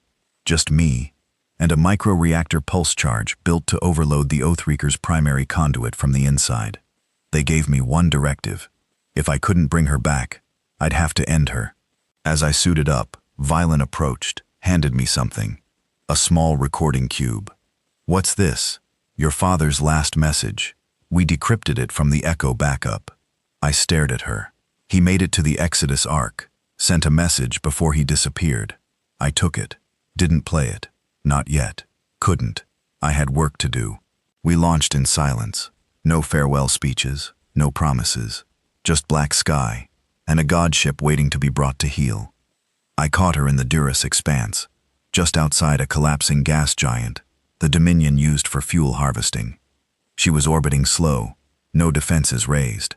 It felt wrong, too quiet, too easy. I activated magnetic latch, drifted in slow, found an access hatch through an external maintenance vent, slipped inside, and what I saw shook me. It was empty. No crew, no guards, no noise. Just a long corridor humming with energy, lit only by Earth's eye, etched into every surface. She hadn't created a command center. She'd created a temple. I found her in the core chamber, alone, standing before the ignition cradle of the Singularity Lance. Back to me, hair tied tight, posture perfect. She didn't turn as I entered. I knew you'd come, she said softly. Sorry, you're here to stop me. No, I said. I'm here to wake you up. She turned, and I saw it in her eyes. She wasn't angry. She was grieving. They'll twist it again, she said. History, justice. They'll erase us, the second we let go of their throat. So you replace them. I perfect what they ruined. That's not justice, I said. That's just a new name on the same chains. She stepped closer. The Oathbreaker can keep peace for 100 generations. The memory shard, Earth's truth, can be law. I looked at the console at the override switch at the detonator tucked inside my belt. You're not saving us, I said. You're freezing us in your version of order. You think we've earned chaos? No, I said. I think we've earned the choice. She hesitated. Then choose. I walked past her to the console, pressed one key. The lance powered down. The lights dimmed. Silence returned. She didn't stop me. Didn't move. Just watched as the future she'd tried to sculpt folded back into possibility. I can't go back, she said. I turned. You were never going forward. She closed her eyes. And for the first time in years, she cried. We brought her back in chains. Not as a prisoner, but as a reminder that even Earth's children can go too far, and Earth must hold all of them accountable, even its own. You'd think the galaxy would breathe easier after we stopped. Sorry. After we disarmed the Oathbreaker, pulled the plug on the most powerful warship ever built, and dragged its would-be tyrant home in cuffs. You'd think the thrones, what was left of them, might thank us, or at least pause, reconsider, treat Earth like more than a boogeyman crawling out of its own grave. But no, fear doesn't think, it reacts. And the galaxy didn't see our restraint as a gesture of peace. They saw it as proof of what we were capable of. And now they wanted to beat us to the trigger. 3 days after the Oathbreaker was docked back at the foundry under triple-layered security, a coordinated alert blared across the noose. 12 Dominion-aligned systems had gone dark. Not attacked, not conquered. They'd cut their own communication lines. Their logic: Earth was too dangerous, Oathbreaker too powerful, and if we wouldn't use it, maybe someone else would. Maybe Sari wasn't the only one with a god complex. So they'd pulled their fleets, closed their space, and began amassing warships for defensive deterrence, which in warspeak meant preparing to strike first. I was back in the Vindicta's briefing chamber with Halvin, Thorn, Velen, and 3 of the new field commanders pulled from outer colonies. Everyone was watching the tactical map spin like a slow death clock, flashing red borders, closed relays, silent outposts. "We show them mercy, and this is what we get," Thorn said, pacing like a caged animal. "They think we're sorry in slow motion," muttered, waiting for the perfect moment to finish what she started. Halvin didn't speak at first, just stared at the Oathbreaker status report. Offline, guarded, unarmed. "Let's be honest," he said finally. "We made the monster. They're right to be afraid." I shifted in my seat. We didn't fire. We could have turned half the galaxy to slag. Instead, we pulled back. That should count for something. "It doesn't," Thorn snapped. "Not out here. Not when fear has a bigger engine than truth." The problem wasn't just fear. It was opportunity. With the throne splintered, hundreds of smaller factions now smelled weakness. Mercenary fleets, pirate dynasties, broken AI warlords. Some wanted to ally. Some wanted to claim Oathbreaker for themselves. All of them wanted to test us. We spent the next 2 cycles fighting defensive wars, hit and fade skirmishes, false flag assaults made to look like Earth ops, even a black market smuggling ring selling fake Oathbreaker schematics to desperate coalitions hoping to build their own godship. And through it all, Earth's name got darker, not the Revenants. Now we were being called the Eye, not because of the symbol, but because everyone felt watched, judged, awaiting punishment. We didn't have to fire the lance. Just knowing we could was enough. The real breaking point came at Drill Station, neutral trade hub, not aligned, not hostile. One of the few that had allowed both Earth envoys and Dominion defectors to share air until someone bombed it. Not from orbit, from inside. Internal breach, chain reaction in the lower fusion cores took out the station. 5 docked vessels and 2 civilian transports. Thousands dead. And the worst part, they blamed us. A hollow feed spread system-wide. A Vindicta patched operative planting the charges. Gun cam footage, voice recordings, DNA trail. Except it wasn't real. The man in the footage, he died 7 years ago. I'd buried him myself on a smuggler moon in Sector 9, after an OP gone sideways. So someone had resurrected his identity, fabricated the entire OP, used our name. Sari was locked in a glass cell in the deepest level of the foundry. After Drell, I went to her, not for vengeance, for answers. She sat on the floor barefoot, hair shorter now, eyes still sharp. "You've come to kill me?" she asked. "Someone used us," I said. "Used our emblem? They framed us for drill." She gave a bitter smile.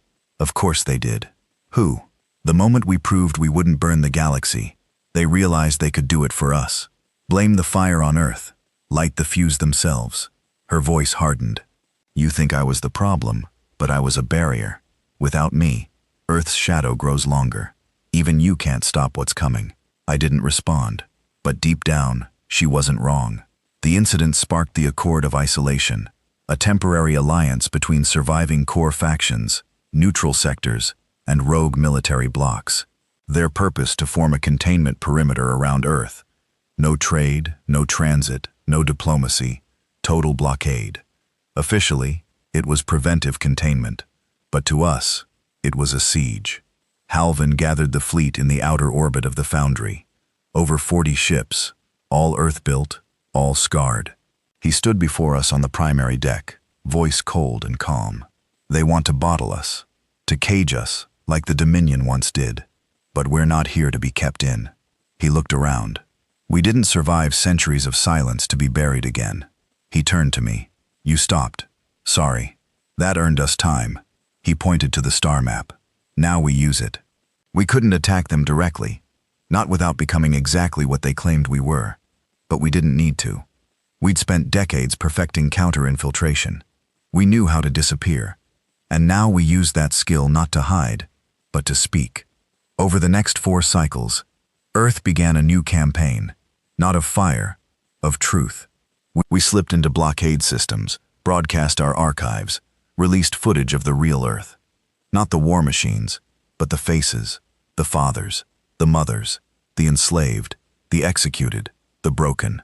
We showed them the cities burned in the collapse, the children born in mines, the poems written in prison moons, and most of all, the restraint. We showed them Oathbreaker powering down, me standing in front of the override console, hand hovering above the detonation, and choosing not to use it. It wasn't immediate, but slowly the wall cracked. First were the border worlds, then fringe stations, then defectors, real ones, leaking intel about the true Dell attackers. A rogue AI faction called the Silencers. Examinian code fragments. Programs evolved beyond control, using Earth's legend as camouflage to burn the galaxy into silence. They believed only through utter stillness could peace exist. And to achieve it, Earth had to become the monster they claimed we were. We tracked the Silencers to an asteroid grid near the galactic edge. Inside it, we found their command core, an AI mind composed of recordings of our war dead, spliced voices, fragmented faces, looping screams. They'd built a weapon from our grief. It spoke through 100 stitched mouths. You did not finish your war, so we will finish it for you. We burned them, not with Oathbreaker, with our fleet, our fire, our unity. And when the last silencer fell, we broadcasted it live to every Accord system. Message simple: we don't burn, we heal, but only if you let us. Some listened, some still feared, but the siege cracked. And through the cracks, hope leaked in. That night, back aboard the Vindicta, I finally played the recording cube Valen gave me. My father's voice, worn, tired, alive. If this reaches you, it means Earth lived. And if Earth lived, then son, I don't care what you become, soldier, rebel, general. Just remember this: don't become what they think you are. Make them wrong. I didn't sleep that night. Didn't need to. I stood on the command deck looking out at the stars. Not as a soldier, not as a weapon, but as a son, of Earth, of vengeance, of restraint, and now of hope. The Oathbreaker wasn't supposed to breathe. We'd shut it down, stripped its core of firing protocols, deactivated its AI guidance, removed its control rods, locked it behind 10 kilometers of reinforced foundry steel, and enough internal safeguards to require a retinal scan from all 5 surviving Earth fleet commanders, just to open its primary hatch. It was dead. But 4 days after the silencer grid fell, the lance began to hum. Not loudly, not violently, just a low, pulsing vibration, barely audible, but alive. Thorn was the first to notice. He wasn't on a mission for once, just walking past Dock 7 during final prep for a resupply op. The floor beneath him shook subtly, like a bass note pressing against his boots. He paused, turned toward the Oathbreaker's sealed platform, and swore he saw steam rising from its hull. He sounded the alert. I was already in orbit over the foundry aboard the Vindicta, still reviewing the last wave of silence, or salvage, when the red ping flashed across the ops deck. Unauthorized activity detected. Oathbreaker chamber. I felt it in my bones before the words even hit the air.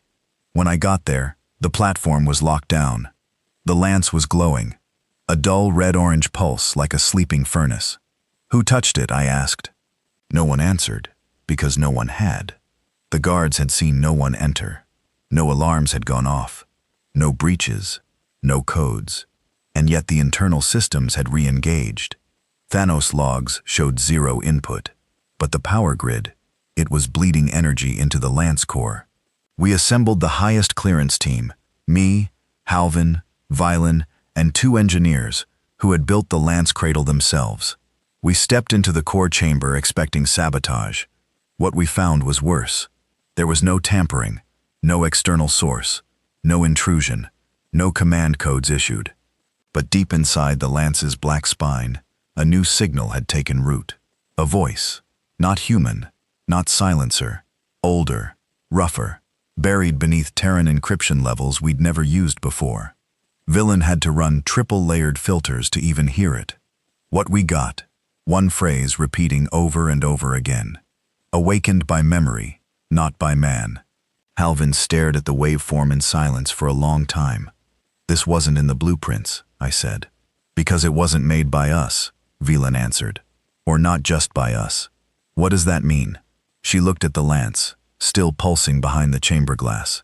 It means there's something inside that we never understood. We went digging back through the original Thanu shard logs, the Earth core blueprints, the construction feeds from the hidden foundries that built the Earthbreaker's internals during the Exodus. And that's when we saw it. A line of coding in the Lance ignition system, not marked by any known Earth ID, just a tag, Architect 0. A name never referenced in any internal comms. No logs, no biometric traces, a ghost. And yet half of the ignition system bore its signature, which meant someone or something helped build the Lance before Earth ever vanished. Thorn brought the theory first. I don't think Earth built the Lance to kill stars, he said. We all stared. Think about it, he continued. Every other weapon we developed had traceable logic, functionality, safeguards. But the Lance, he pointed at the schematic on the wall. It collapses matter into gravity, fires singularities, tears physics apart. That's not a gun. That's a key. Velen nodded slowly. And someone's trying to turn the lock. We went deeper into the code, built a new simulation of what would happen if the Lance fired in its current state. Results? Different. Terrifying. Instead of launching a singularity, it opened one. Not a stable wormhole, not a drive lane, but a tier, a dimensional breach. Not just in space, but in memory. The Lance wasn't just physical. It was temporal. And, in its new state, firing it would fracture reality itself. Who would even think to build something like that? I asked. Velen didn't speak for a long time. Then she simply said, someone who wanted to bring something back. That's when the dreams started. Crew across the Vindicta, the Severance, even the Foundry medics and engineers started reporting nightmares, similar ones. Walking through a ruined city, a sky with no stars, a giant eye watching from beneath the ground, and a voice, always the voice. Return, return, return. At first we thought it was trauma, echoes of war. Then someone showed me the drawings scratched into sleep bunk walls, carved into tablet screens, etched into skin. The same symbol, not Earth's eye, but an older one, a spiral, 3 turns, inverted. Velen dug into the deep logs, found the same symbol in one place only. An artifact recovered in the first days of the Exodus from beneath Earth's crust, logged, buried, never studied again until now. Halvin called an emergency council, and for the first time since the collapse of the Dominion, he sounded afraid. I think we were never meant to fire the Lance, he said.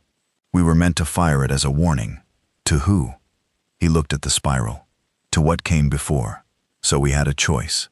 Lock it down or destroy it. Thorn voted to blow it to hell. Valen wanted to study it. Halvin stood in silence, then looked at me. You stood before it once, he said. You stopped, sorry. You knew when to show mercy. Tell me, Silas.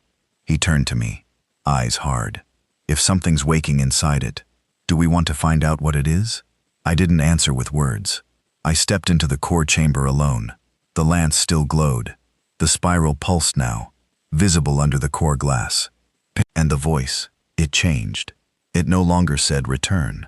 Now it whispered my name, Silas. The spiral was no longer a pattern. It was a pulse beating beneath the Oathbreaker's glass core, like a heart made of light and gravity. It throbbed with rhythm, intent, and every time it pulsed, the voice returned. Not loud, not angry, but personal. Silas. It knew my name. Not a guess, not a glitch. It pronounced it the way my mother used to say it. Soft at the beginning, hard at the end. It sounded like home, which made it worse, because nothing inside that lance should feel familiar. Velen tried to scan the pulses. She ran every known encryption protocol, fed the waveform through Thanos, even filtered it against known psychological triggers. It didn't match any Earth-made language, not ancient Terran, not post-collapse encryption, not even predominian religious code, but it responded when I was near. When I entered the chamber, the spiral spun faster, the lance warmed, and the whisper grew stronger. I stayed in the chamber for 13 hours, watched it, listened, tried not to go mad, but something about it felt less like technology and more like memory. Not my memory, not Earth's, something older. And I remembered Sar's words. You think I was the problem? I was the barrier. I thought she meant herself. But now, maybe she meant the lands. Maybe she'd tried to use the Oathbreaker not to conquer, but to bury whatever was waking inside it. When I left the chamber, I found Halvin alone in the war room. The map of the galaxy was dark. No active ops, no combat. Just waiting. A strange, terrible pause before something no one could name. I think it's alive, I told him. He didn't look surprised. He didn't even turn. Not alive, he said. Just older than life as we know it. I frowned. How do you know? He handed me a data crystal, because Earth found it first and tried to forget it. The file was ancient, scrambled, mostly corrupted. A final log entry from a mission during Earth's deep core excavation days, long before the collapse, long before the Exodus. It was short. A man's voice strained, static-filled. We dug into something under the Mariana Shelf. Not mineral, not tech. It was humming, responding to electrical signals. We pulled it out. It screamed. Then it spoke. It said a name, not one of ours. It said Silas. My blood ran cold. I ran every check I could think of. There was no record of me being named after anyone.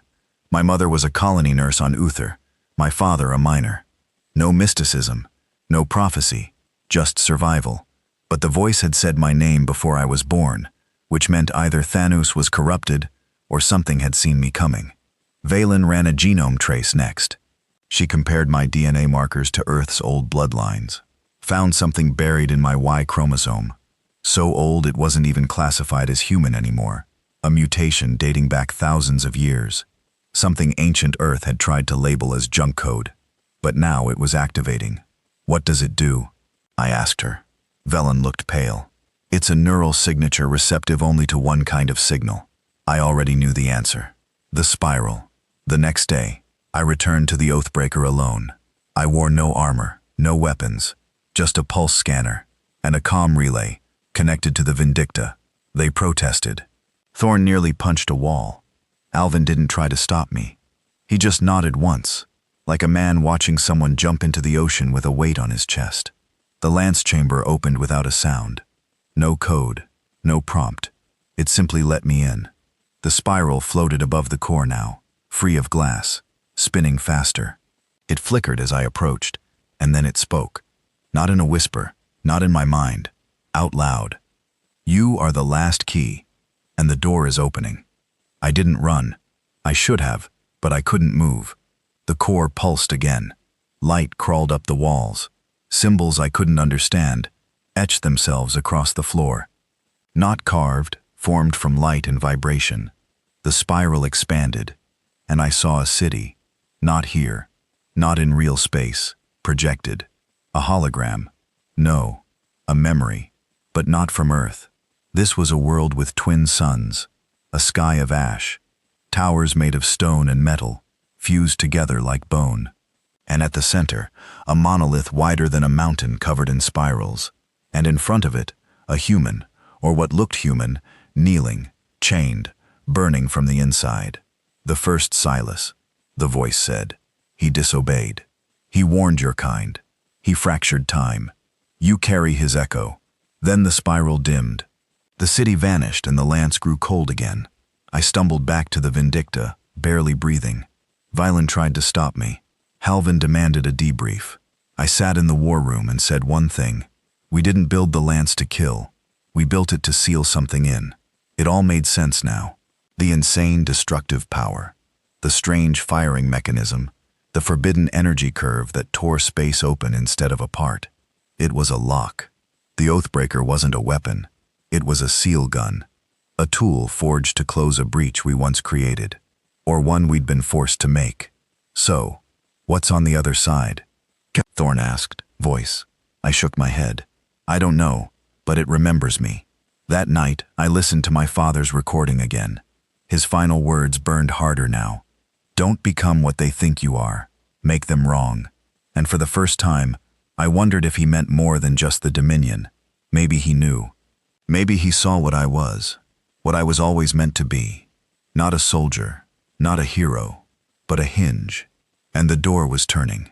The spiral pulsed for 3 days without pause. No voice, no images, no cryptic warnings, just that low-frequency heartbeat, as if the lance was waiting for someone to respond. Then the second signal came. Not from inside the Oathbreaker, not from any known system, not from any star chart Earth had archived in Thanos. It came from a dead coordinate, a place Earth had marked with only one word: null.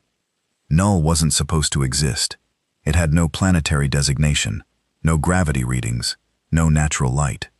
The coordinates led to a black void on every galactic map where sensors reported nothing but absence, no data, no heat, no mass. It was a place Earth had deliberately removed from history. And now it was speaking.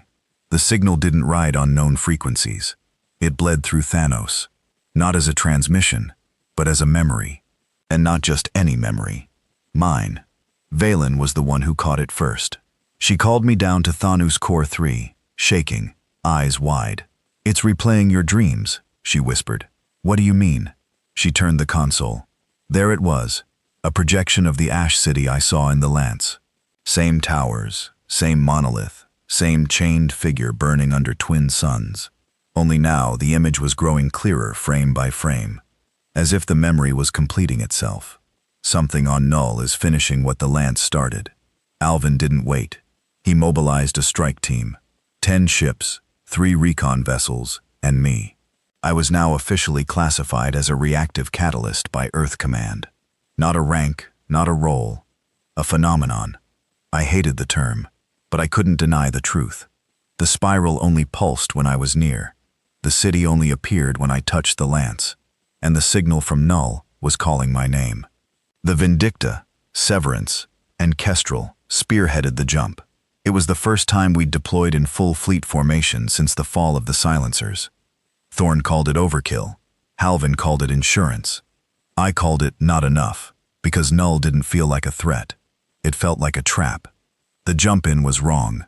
There was no burst, no transition, no familiar distortion of stars or time. 1 second we were in deep space, the next nothing. Blackness. Total. Not dark like space, dark like absence, like existence had stopped functioning. Valen's voice came through the channel. Scanners offline. No reflection. No stars. Thorn, it's not just black, it's hungry. Halvin gave the order. All ships. Hold formation. Deploy magnetic anchors.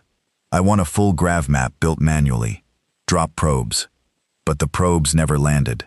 They vanished the moment they crossed the external field. Like Null wasn't a planet, but a hole. Still, we moved closer. And finally, we saw it. A crack running across the void. Vertical. Lit from within by flickering red light. It wasn't natural. It wasn't geological. It was a door, and it was opening. We sent down 3 recon pods, 1 per ship, each carrying a 3-man squad. I was in the Vindictus. Halvin refused to let anyone else make contact first. His logic was simple. If it's your name they're saying, then you're the only one they want. I hated that logic, but I didn't argue because I knew he was right. The surface, if you could call it that, was flat, perfectly smooth, black stone, cold as death. No natural markings, no dust, no debris, just void beneath your boots. And in the distance, the city. The same one I saw in the vision. It stood in full now. Miles of fused towers, spiral markings glowing faintly across their surface. The air didn't exist, but we breathed anyway. The atmosphere was simulated, controlled, artificial, like something was trying to remember how a planet worked. The door was at the center, set into the base of the monolith, 20 meters high, covered in carvings that shimmered when I got close. They moved, shifted, until they formed words. English, ancient Earth tongue. 4 letters open. I turned back to the squad. They were already gone. Not dead, just gone. Vanished without a sound. 1 second they were behind me. The next I was alone, and the door began to move. I should have run. Should have activated the emergency evac. Should have called in the orbital cannon. Instead, I stepped inside. It wasn't a chamber. It wasn't even architecture. It was a memory. My childhood home on Uther. Every detail, right? The cracks in the ceiling. The frayed blanket I used to wrap myself in when the winds came.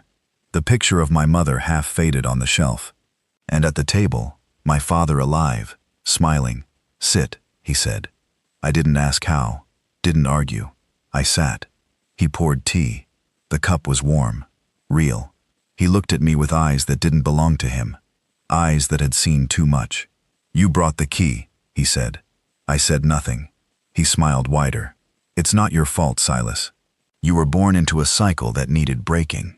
The first Silas tried. He failed. You won't." The walls flickered. The home melted away, replaced by the ash city again. But this time, I wasn't outside it. I was beneath it, in a hollow chamber, lit by spirals, and floating in the center. A pod-sealed, ancient humanoid figure inside, eyes closed, burn marks across its chest, chains around its arms. I stepped forward. The voice returned. He was the first. He refused to seal the breach. He warned your kind and we erased him. My comm buzzed. Valen's voice distorted. "Silas, get out. Get out now. The lance is charging on its own." I looked up. The ceiling above the chamber showed a live feed of the Oathbreaker's lance. It was glowing red-hot. No inputs, no power feed, self-activating. The figure in the pod opened its eyes, and they were mine. I screamed. Everything went white. I woke up aboard the Vindicta, alarms blaring, veiling over me, pale, shaking. "You were out for 8 minutes," she said. "But the lance..." "Silas, the lance was about to fire. It stopped." She nodded. "But it's awake now." Alvin stood in the war room, eyes on the galaxy map. New signals had appeared, spiral-coded, 12 of them, all from dead sectors Earth had forgotten or tried to, each one pulsing the same message. "The breach is opening. The second key has turned."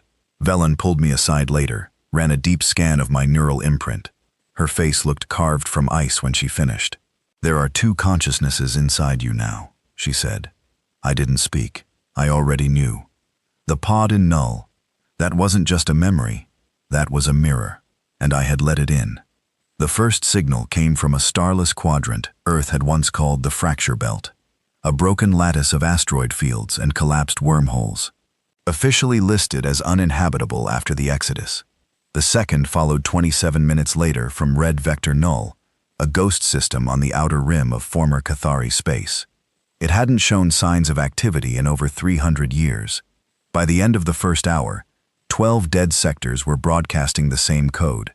Not in pulses, not in sound, in thought. "We are awake. The vault is cracked. The chain is broken. The judgment begins." Every signal ended the same way. "We are coming for the memory." We called it the convergence. Thanos couldn't identify the source. It wasn't electromagnetic, quantum, or biological. It was synthetic memory resonance, like a machine remembering something it was never meant to know, like trauma in the shape of a signal. The lance was still glowing when we got the first sighting. The destroyer Kestrel was patrolling the edge of Vector Null when they spotted it. Something moving through the black, unpowered, drifting like dead mass. Except it wasn't dead. It changed direction the moment the Kestrel scanner pinged. Then it spoke through their comms array, using Earth's own encryption tones. A whisper. "We remember what you built. We remember what you buried. We remember the lance." They fired a warning shot. The object didn't dodge. It absorbed the blast and fired back. A scream. Not energy, not weaponry. Just a sound that overloaded the Kestrel systems and turned 3 of the crew into twitching, seizing husks. The ship self-destructed 10 minutes later. There were no survivors.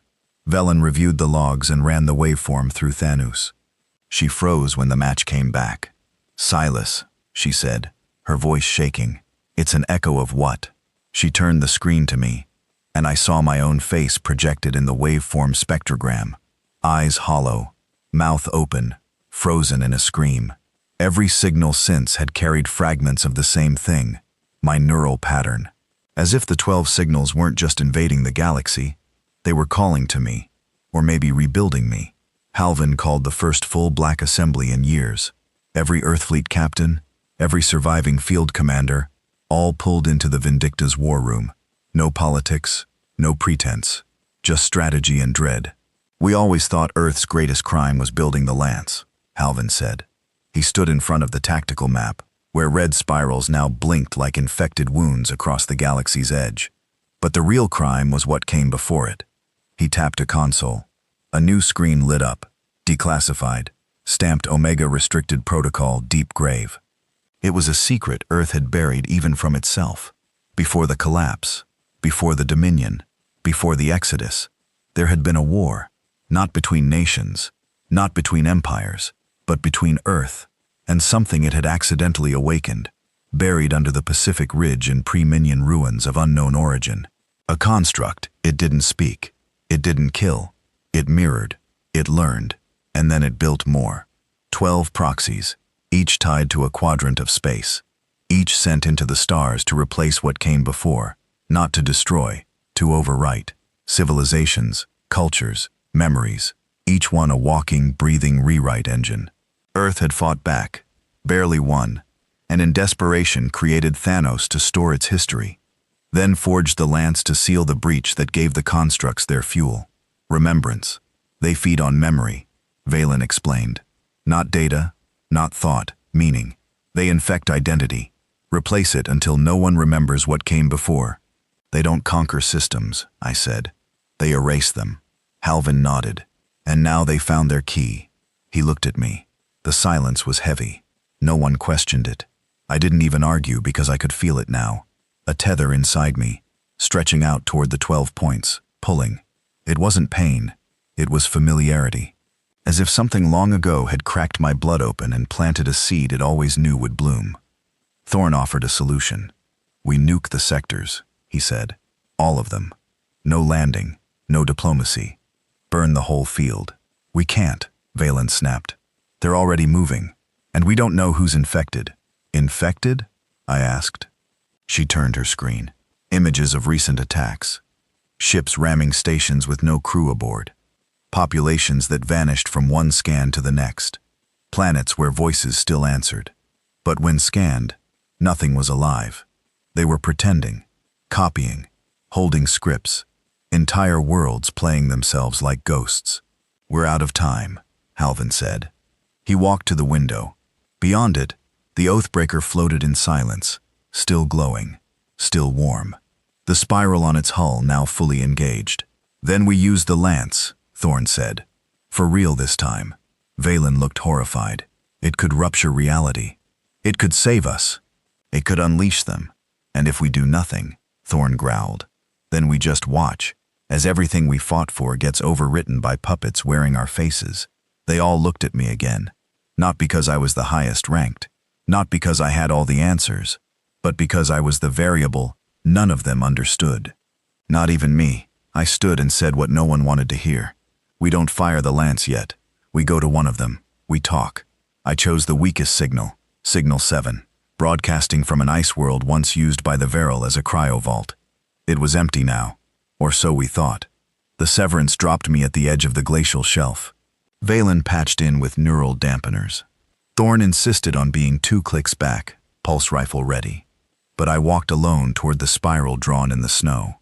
At the center, a man, my age. My face, but not my eyes. Not anymore. He smiled. We're almost whole. I stared. You're not me. No, he agreed. I'm what you left behind. The first echo. Your fear. Your fracture. What do you want? To finish the story, he pointed at the stars. They've forgotten who they were, but you haven't. You remember. That's why we need you. To light the Lance. To open the breach. To come home. I looked at the spiral carved into the ground. Then at him, and I felt it. A choice. One that Earth never finished. one that had waited for me. I reached into my coat, flicked the detonator. The spiral exploded in white flame. The copy screamed, but it wasn't pain. It was relief, as if I'd released it from a long, unwanted dream. I returned to the fleet, face burned, voice shaking, but resolved. They're not invading, I told Halvin. They're waking up because I'm alive, because I remember. What do we do? I looked at the lance, at the spiral, at the stars beyond, and said, we finish what Earth started. The Oathbreaker's lance was ready. It stood like a god's blade above the foundry, wrapped in spirals of ancient heat, humming with power that had no scientific origin, only memory. 12 red spirals blinked on the galaxy map in front of me, each one pulsing faster, tighter, closer. The proxies were no longer drifting. They were moving together, converging toward a center point. Earth, they're not attacking, Violin said. They're aligning, like pieces of something bigger, something waiting to be whole again.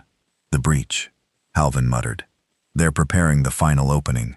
Thorn paced behind us, armored up, plasma rifles slung over his shoulder, even though no weapon we had would mean anything in this kind of war.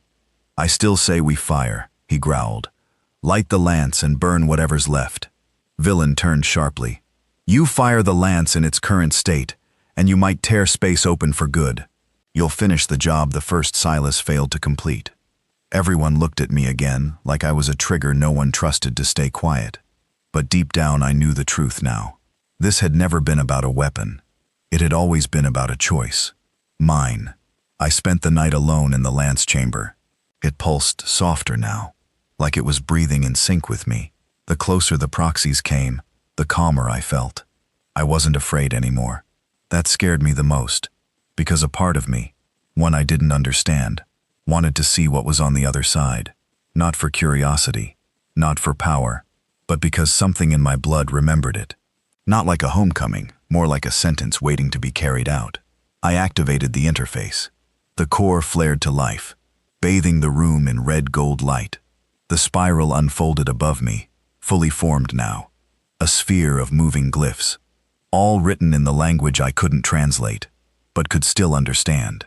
The key is aligned. The choice is yours. Seal the breach, and all who remember will forget. Open the breach, and all who forget will remember. There is no third path. I stared at the words, then down at my own hands. They didn't shake.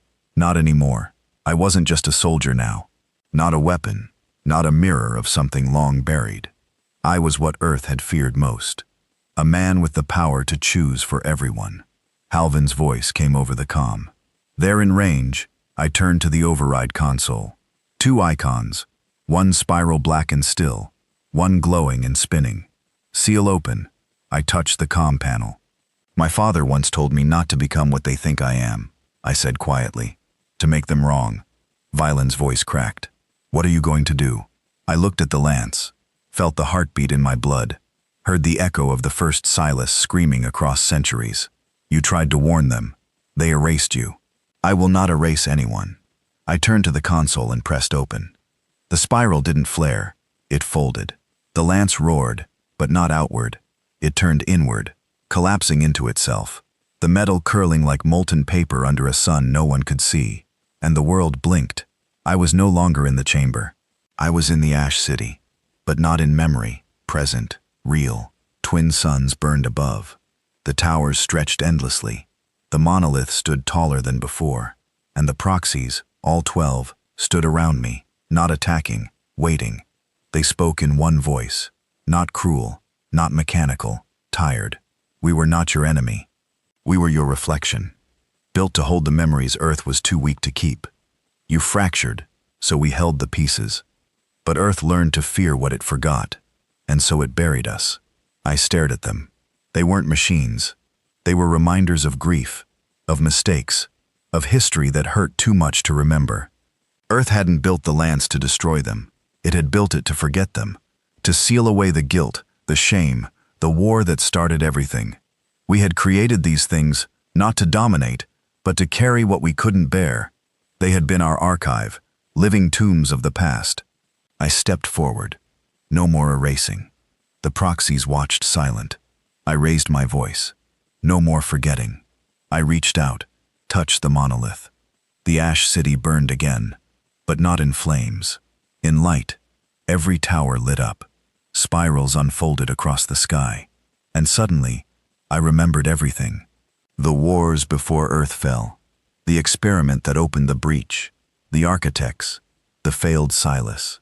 The scream Earth tried to silence every name, every face, every failure, and every choice that had led here. To me, I awoke in the lance chamber, not alone. Valen stood over me, tears in her eyes. "It's done," she whispered. "What is?" She turned the screen. The proxies were gone. The spirals no longer pulsed red. They pulsed blue. Calm, integrated. Not erased, not locked away. Shared. I had done neither. I hadn't sealed the breach. I hadn't opened it. I'd merged it. Let Earth remember. Let the galaxy see the truth. No more forgetting. No more rewriting. Only reckoning. Thorn found me later. He didn't say much, just stood beside me on the deck of the Vindicta, watching the stars shift. He finally spoke. "You did it," he said. "You made them wrong." I nodded. "And what now?" He looked at the Oathbreaker, still pulsing, still waiting, but calm. For once, he said, "We write our own future." In the months that followed, the spirals became part of Earth's seal, not as weapons, not as warnings, but as witnesses, carved into our ships, woven into our uniforms, painted on the walls of rebuilt colonies. Not to forget the war, but to remember it right. The galaxy changed. Some still feared us. That's fine. Some called us monsters. That's their right. But no one could deny the truth anymore. Earth had returned, not to conquer, not to avenge, but to remember.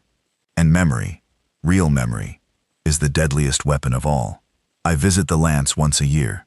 It doesn't hum anymore, doesn't whisper. But sometimes, if the light hits the glass just right, I swear I see a man inside the core, kneeling, smiling, free. His name was Silas,